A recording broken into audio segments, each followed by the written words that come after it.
Welcome to babies kitchen. গরমকাল মানেই তো কাঁচা আম। তো আজকে চলো আমি নিয়ে চলে এসেছি কাঁচা পাকা আম দিয়ে একটা চিকেন আইটেম। চলো শুরু করা যাক। প্রথমে আমি একটা কাঁচা পাকা আম এরকম নিয়ে খোসা ছাড়িয়ে নিয়েছি, তারপর এটাকে গ্রেট করে নিয়েছি। তোমরা চাইলে এটাকে মিক্সিতে পেস্ট করে নিতে পারো, তো আমি গ্রেট করে নিলাম। নিয়ে নিয়েছি পুদিনা পাতা। আমটাকে গ্রেট করে একটা সাইডে রাখলাম, আর এদিকে পুদিনা পাতা, 2-4টে কাঁচা লঙ্কা দিয়ে এটাকে আমি মিক্সিতে একবার চালিয়ে নিলাম। নিয়ে পুদিনা আর কাঁচা লঙ্কার পেস্টটা আমের মধ্যে দিয়ে দিলাম। তার মধ্যে দিয়ে দিলাম আমি হাফ মতো লেবু, দিয়ে দিলাম পরিমাণ মতন গোলমরিচ গুঁড়ো, স্বাদ অনুসারে নুন এবং পরিমাণ মতন চিনি দিয়ে গোটা বিষয়টাকে একটু ভালো করে মিক্স করে নিলাম। ভালো সুন্দর মিক্সচার আমার তৈরি হয়ে গেল। আর এদিকে আমি নিয়ে নিয়েছি বোনলেস চিকেন ফিলেট। তো তোমরা এখানে চিকেনের বদলে মাছও ইউজ করতে পারো, ফিশ ফিলেটও ইউজ করতে পারো। তো চিকেনের ফিলেটগুলোকে আমি এই যে মিক্সচারটা তৈরি করেছিলাম তার মধ্যে বেশ ভালো করে মাখিয়ে নিলাম। এটাকে আমি দুপুরবেলা করেছিলাম, ম্যারিনেট করে রেখে দিয়েছিলাম, সন্ধ্যাবেলা ভেজেছিলাম। তো অলমোস্ট 6-7 ঘন্টা মতো আমার ম্যারিনেট ছিল। তারপর চলো কোটিংয়ের জন্য আমি এদিকে নিয়ে নিয়েছি 2টো ডিম, ময়দা আর ব্রেড ক্রামস।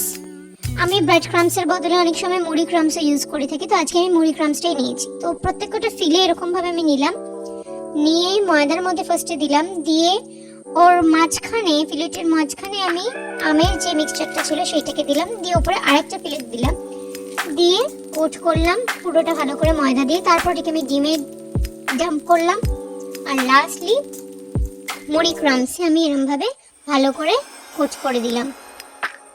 তো আমার কমপ্লিট হয়ে গেল চিকেনটা। বেসিক্যালি এটা কাটলেটই বলা যেতে পারে। তো আমি প্রত্যেকটা এইভাবে সেম ওয়েতে রেডি করে নিলাম। কড়াইতে সাদা তেল নিয়ে নিলাম, গরম হওয়ার পর আমি চিকেন কাটলেটগুলোকে ছাড়লাম।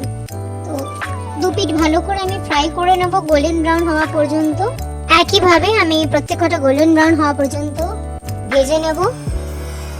গরম গরম এটা আমি সার্ভ করব টমেটো কেচাপ দিয়ে, সাথে যদি একটুখানি মেয়োনিজ থাকে তাহলে আরো ভালো হয়। আমার কাছে ছিল না, তো আমি সার্ভ করেছি শুধুমাত্র টমেটো কেচাপ দিয়ে। আমাদের প্রত্যেকের তো বেশ ভালো লেগেছে। এটা আমি এর আগেও একবার বানিয়েছিলাম। বেসিক্যালি এটা আমি লকডাউনে ফার্স্ট টাইম ট্রাই করি। তখন অনেক ধরনের নতুন নতুন রান্না ট্রাই করতাম, কিন্তু তখন যেহেতু চ্যানেলটা ছিল না তো তখন আপলোড করতে পারিনি। এখন যখন তো চ্যানেলটা রয়েছে তো এখন আমি ভাবলাম রেসিপিটা আপলোড করি। তো আমাদের তো এটা ভীষণ ভালো লাগে। ইনফ্যাক্ট আমরা এটা ডিনারে খাই, এক একজন 2 পিস করে এটা আমরা ডিনারে খাই। আর এটা বেশ হেভি হয়, বুঝতেই পারছো, যেহেতু 2টো করে পার্ট চিকেনের আর মাঝখানে আমের একটা স্টাফিং থাকছে। তো খেতে ভীষণ ভালো হয়, খুব টেস্টি হয়। আর পুদিনা পাতা থাকার কারণে অ্যাসিডিটির যাদের ভয় আছে সেটাও কিন্তু অনেকটা কম হয়, অ্যাসিডিটি হওয়ার চান্সটা অনেকটা কম। তো ভাজা আমার সবকটা হয়ে গেছে।